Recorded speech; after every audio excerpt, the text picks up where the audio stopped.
you. So hi, Hi. you went to primary school, right? Yes. You also went to high school. Yeah. Yeah, in primary school, who was your favorite teacher? I didn't have any. You do. And what was your favorite subject? I preferred science and English. And English, why? Science was just easy. It just came through easy. English too. The others maybe here and there. And in high school? In high school, I preferred geography and physics. Why? And also biology. Science is just easy. It's easy. It's applicable. But which one was your favorite? Biology. Yeah. Biology and then followed by physics and then geography. In geography? Yeah. So the first one was bio. Pardon? The first one was biology? Yeah. Why biology?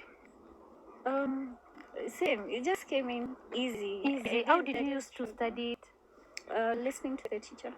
Listening to what else? Because every student listened. You are trying to help a student to... Okay, for me, it's just listening to the teacher, because if it came to reading the notes, I wasn't that good at reading notes. Yes, I'll take them. Yes. Very short ones that I can only I can understand. So when it came to reading notes, I just passed by. But I can recall. I used to recall what the teacher used to teach about. So when it comes to the notes, just passing by. Okay, that means you're bright. Thank you. So I wanted also to ask about what was your favorite thing in high school? Entertainment. In entertainment, what did you used to do? Well, mostly you just used to relax and watch movies, and I also used to love sports. Okay. Games. Games. Which game did you used to play? Lawn tennis. Lawn tennis. Yeah. So how often did you used to play the lawn tennis? It was a second term thing. Yes. Because that's when I'm part of the provincial staff. Yes. Yeah. That's when we used to go outside of school and travel a lot. Okay. Yeah, from school to school. Okay. Yeah, so most of the time we used to apply only in second term, because the same court that we're using for lawn tennis is one that we're going to use for basketball. Okay. Yeah, so we had to share. Oh, so any other favorite thing in school? Apart from games and entertainment. Yes. And when did you used to have your entertainment on? Saturdays. Saturdays. For how many hours? From 4 up to 10. Up to 10. Yeah. So you used to like it? Yes. That's wonderful. Any other thing you remember that you used to like in high school? Midterm. Midterm. And closing days. And closing days. Yes. Because you get to see your parents and be home. Yes, and you can eat whatever you want. Whatever you want. Yes. So one of the challenges at school is the food. Yes. What did you used to eat? Most of the time it was ugali, rice, and githeri. Githeri was a lot, like daily. Like daily? Yes, lunchtime. And then during the evening meals is when we used to have a change. Maybe ugali and nyama, ugali and bingu, ugali and cabbage. Yeah. But I didn't like the diet. Oh, yeah. Yeah. Most of us never liked it. It's not only you. Yeah. What are any other challenge did you have in high school? Any challenge? Just general challenge? General challenges. Maybe adapting to the new environment. To the new... Oh, okay. Yeah, because I was in a boarding school, not a day school. So before you adjust to the climate and everything, it takes time. Making new friends.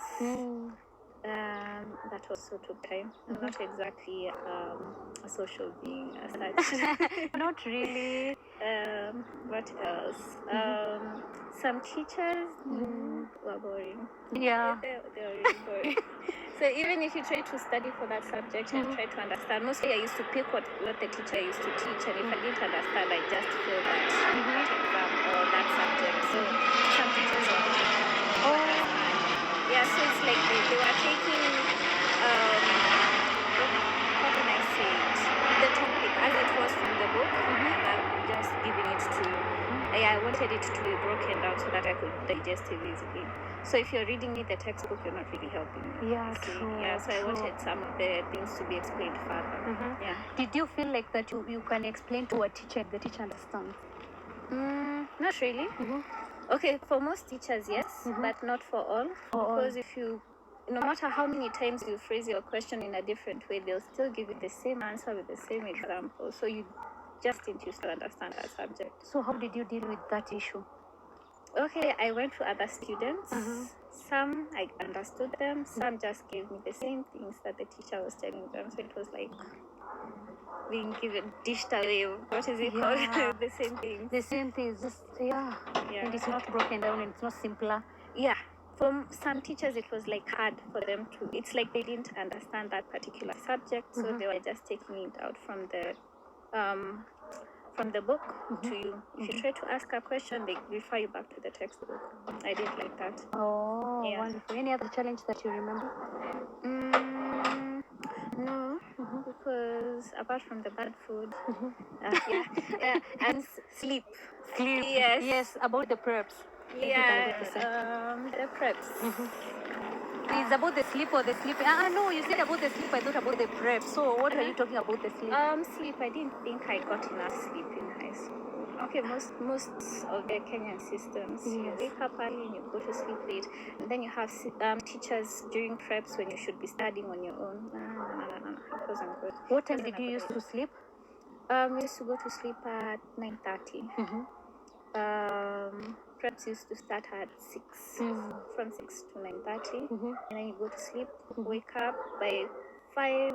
Yeah, by 5 you're supposed to be in class. So you wake up early to be in class by 5. And you're sharing bathrooms, so you need to wake up extra early to go bathe and then prepare yourself and reach the class at 5. Okay. Yeah. So if the education system could correct, what could they correct?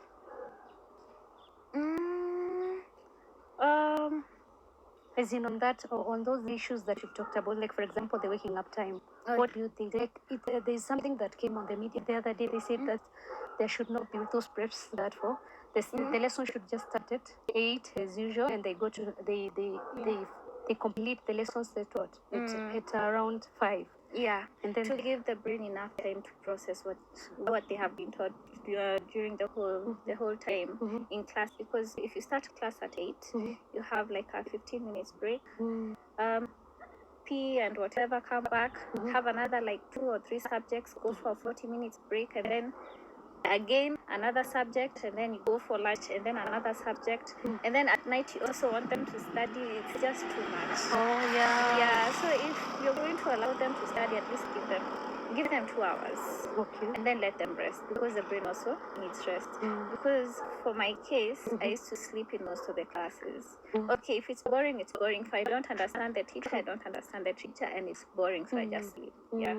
Okay. Yeah. Any other thing that you remember about high school that you liked, or maybe you didn't like it so much? Anything else you can add on high school? Not Or for really. example, did you have friends in other schools that you thought they were better than your school? No. Let me just say that. Okay, sometimes, because during my era, it was mostly writing letters. Okay. Yeah, so sometimes they would withhold the letters. Once you have been invited to so many funkies, that's when they are going to release the letter like a day, 2, and you haven't prepared, and then they say, it's too late. So you really wanted to get out of school, interact with other kids, know how they do, apart from just going for games and other things. Yeah. There used to be like other activities where we could invite them from like clubs, inter-clubs, like from different schools. But then when they invite us, it's already too late, because they were hiding the letters, or maybe the communication was too late. Yes. Yeah, so they should really allow the children to interact with each other, at least get different perspectives of how they study in their school, how it is. I know the schools are different, especially when it comes to national schools and then these lower schools. There are some differences, but there are things that they can adapt. True. I also think so. So they kept those letters, and you were not able to even go to some of the functions. Yes. Hey, that was rude. Any other thing about the school system in Kenya that you can maybe remember? Do you think there's any subject that should be added that's not there? I think the CBC is doing quite a lot. Oh, yes. So you want the CBC to go in high school? The CBC, it's really applicable. Okay, it might be hard on most parents given the economic situation, but if you were to compare the like children who have studied like abroad and the ones, our students are smart. They are very smart, by the way. Given a score between the ones who are abroad and the ones who are here, ours stand a higher chance of scoring better marks.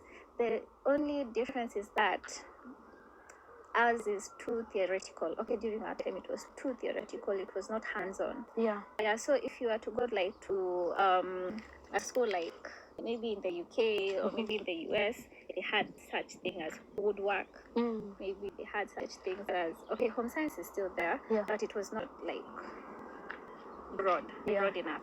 I think home science was just mostly I usually used to see them stitching a lot of stitches and whatever.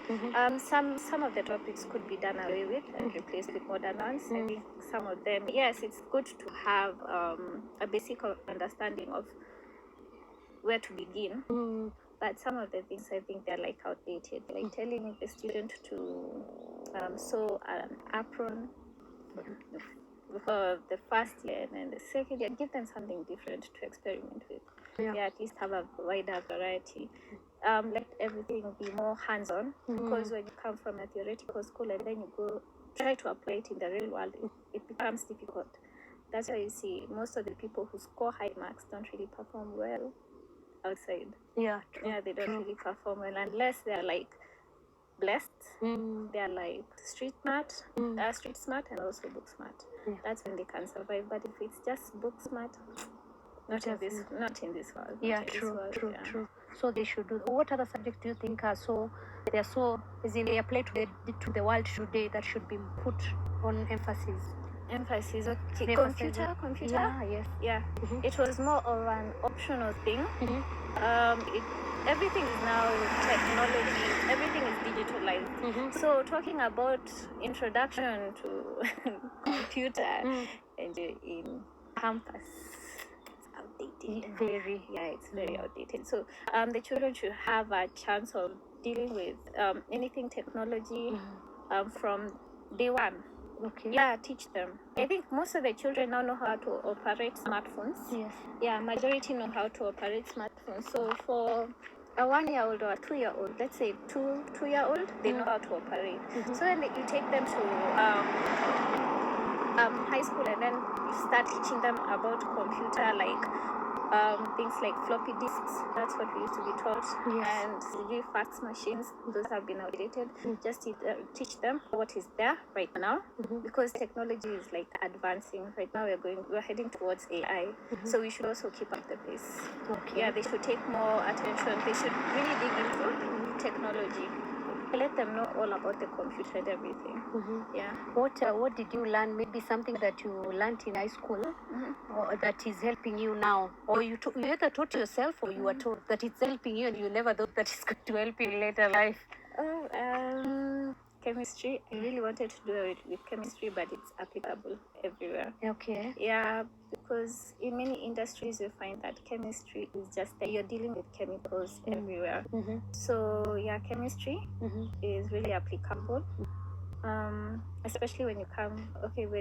I did a course in more of agriculture and whatever related. So we have active ingredients, the AI. So I need to know them by their actual names. Yeah, and know how they affect the plants. And you see, anything that is coming to you that is passing through me is very sensitive, because I can either kill you or maybe damage you. So it's very good to know the chemicals that are contained in a particular pesticide or herbicide, and those things. So chemistry was really, really helpful. Biology. Biology is also applicable. It's the human anatomy. So you need to know. You need to know. Yeah. So that one is also good. Maths, basically, it's applicable everywhere. When you're given change in the math, when you're going to the supermarket, when you're calculating, what is it called? This filing of the tax. Yes. I still apply it there. So maths is really applicable. Which other one? English, communication skills. Yeah, very important. Yeah, because when you're going to seek a job, you need to know how to represent yourself, and if you can't communicate well, they won't be able to apply employ you, because they don't know what you're capable of. You're not representing yourself the way you should. So most of your potential will just go with them without them knowing who you are. So you can find yourself losing a job because you don't have good communication skills. And most of the languages that are used in interviews is English. Swahili, yes, not so much. English. Okay. And the last advice to maybe someone in high school, you offer them advice, anything you feel important, Um. or to deal with the life in high school, you know how it is. Okay, this one I think it's good for the for the Form 1s, Form 2s as they progress to know their abilities, and just go to your parent. If your parent is working, ask them about their careers. You see, when you come out here, okay, let's say when you are choosing the courses, most of the people were just being directed by how many scores you have, how many points you have scored, and then that one will dictate which category you'll go. If you haven't scored something that is higher than, is it 40? I think it was 42 during that time. I think it was an A minor. Okay. There you can't do dental or whatever. It just closes you off from doing that. So if you know that you're not that bright, but you still have another, what is it called? Maybe another calling. You don't have to be a dentist. Don't prove. You don't have to be a dentist. You don't have to be an architecture. You don't have to be all of those things. There are people out there who are making it and living it large, and yet they're doing something so simple that they enjoy. So let them go to their parents, ask them about the different careers that they have in their mind. Because you see, once you get out of high school and you enter that college is one that is going to determine the kind of job that you're going to get. True. So let them know about their potentials and what they really like doing. Okay. Yeah, so you don't have to be like a dentist, a doctor, and those are things of the past. Yeah. Okay. If your calling is there, it's okay. You can go there. But if it's not really there and you're being pushed by others to go there to say that I want to be a pilot, I want to be maybe a nurse. No, just follow what you want, because you'll get frustrated when you get out here. There are people who have scored A's, gone and done what is it? This course for doctors. I can't really remember that one. There are those who have done it, got frustrated in second year and left it, and gone to do other things. Now they're artists, or maybe they've gone to banking, or maybe they're accountants. Yeah, so let them know what their passion is, so that they won't get frustrated when they reach out there and they find that they have wasted a lot of time. True. Yeah. So thank you for accepting our interview. You're God welcome. bless you. Thank you. Bye. Okay, bye.